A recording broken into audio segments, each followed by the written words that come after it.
Assalamualaikum warahmatullahi wabarakatuh. Alhamdulillahirabbil alamin.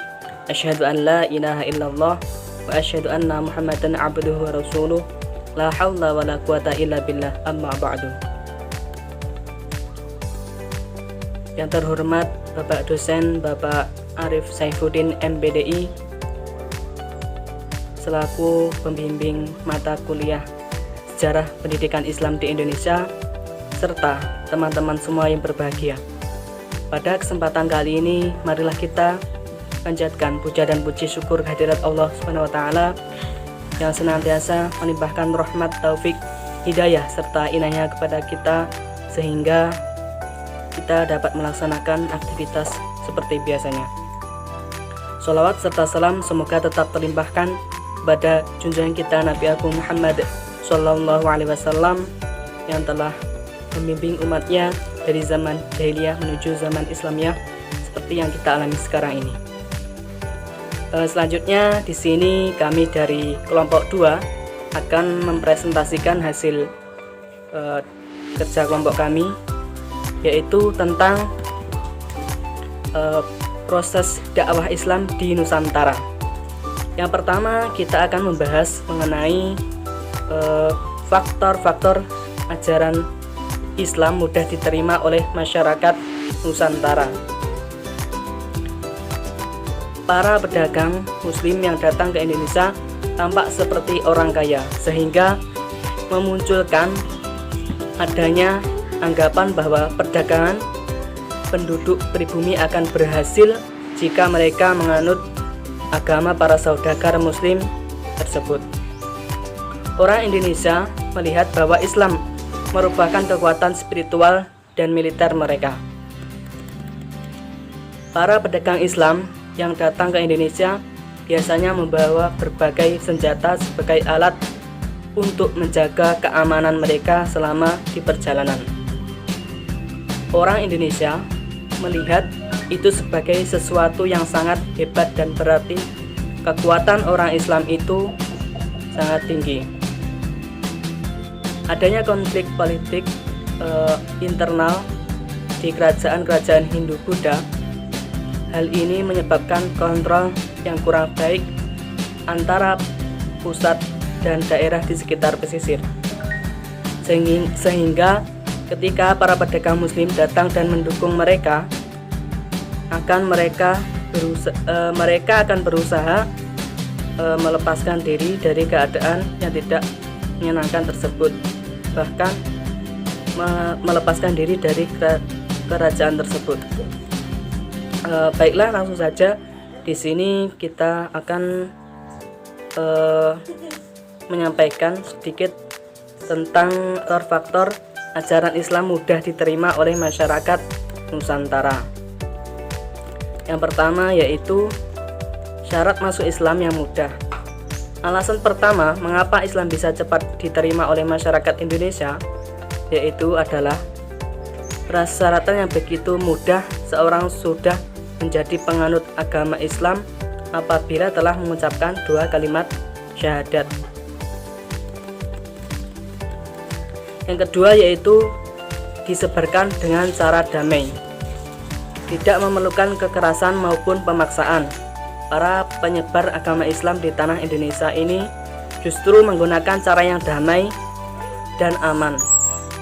Selain itu, ajaran Islam pada awalnya juga disesuaikan dengan kepercayaan dan budaya bangsa Indonesia yang berbau klinik. Contohnya yaitu dari kedamaian dan perpaduan ajaran Islam dengan budaya bangsa Indonesia adalah tetap memperbolehkan acara kenduri atau acara kirim leluhur untuk nenek moyang, namun tetap menyelipkan doa-doa dengan menyebut nama Allah. Yang ketiga yaitu Islam tidak mengenal kasta. Selain animisme dan dinamisme, terdapat 2 agama besar lain yang dulu menjadi agama dengan pemeluk terbesar, yaitu agama Hindu dan agama Buddha. Dalam ajaran Hindu terdapat beberapa kasta yang membedakan satu golongan dengan golongan yang lainnya. Kasta tersebut yaitu Brahmana, yaitu pandita, pribumi, dan rohaniawan. Yang kedua, kasta ksatria, pekerja pemerintahan. Yang ketiga, kasta waisya, petani, nelayan, pedagang. Dan yang keempat adalah kasta sudra, pelayan dan budak.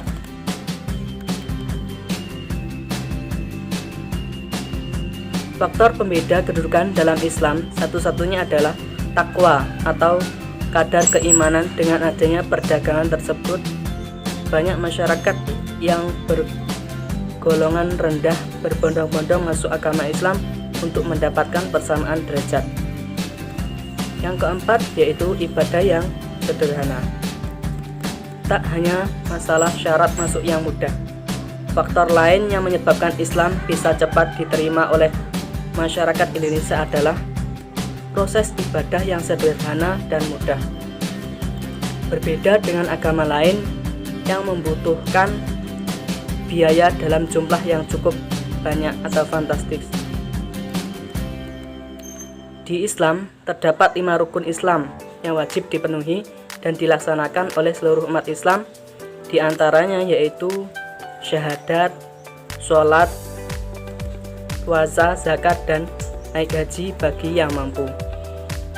Untuk masalah zakat dan naik haji hanya diperlakukan bagi umat Islam yang mampu baik secara finansial maupun fisik. Sedangkan untuk ibadah sholat dan puasa terdapat keringanan atau rukhsah untuk tidak mengerjakan bagi masyarakat yang menderita sakit atau dalam kondisi tertentu. Namun di kemudian hari bisa untuk menggantinya. Yang kelima yaitu syariat Islam bersifat fleksibel. Selain syarat dan cara ibadahnya yang begitu mudah, terdapat satu faktor lain yang menjadi penyebab Islam mudah diterima masyarakat Indonesia, yaitu syarat syariat atau peraturannya yang bersifat fleksibel dan tidak kaku.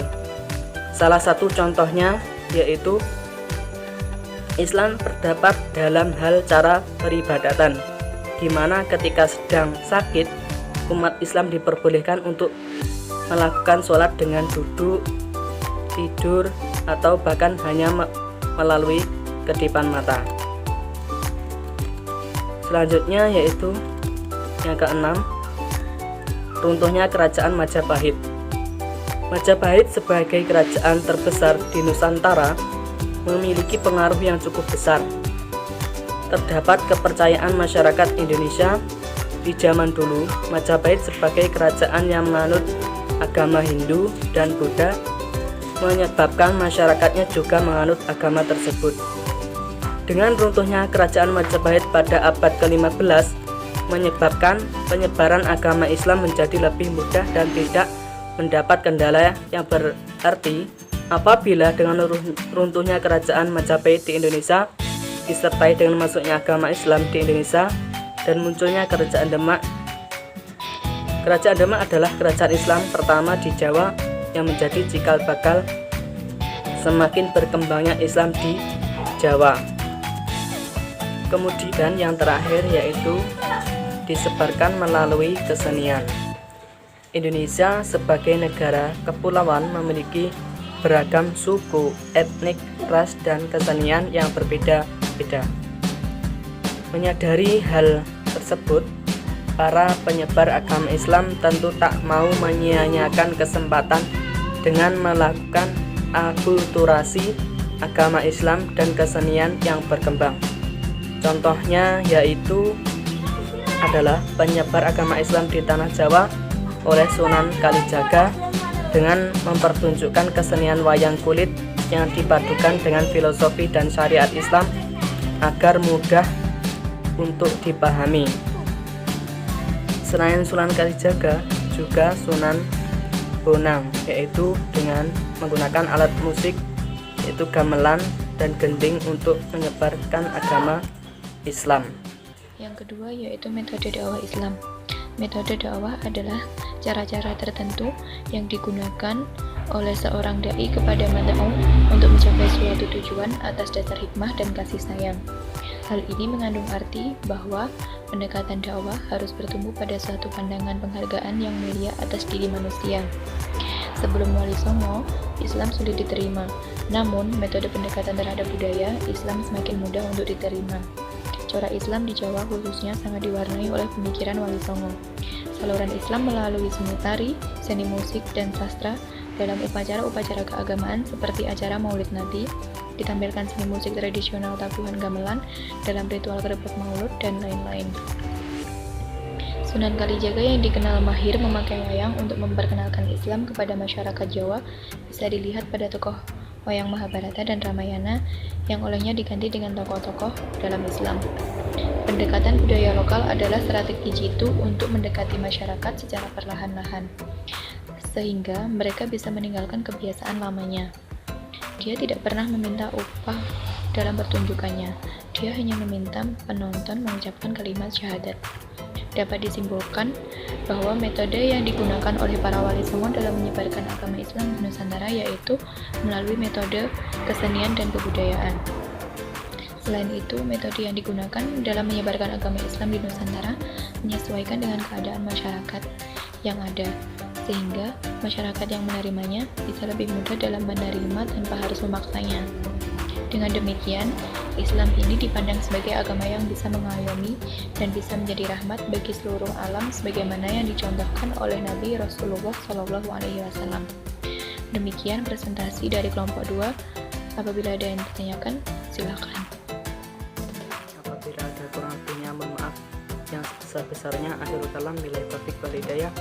Assalamualaikum warahmatullahi wabarakatuh.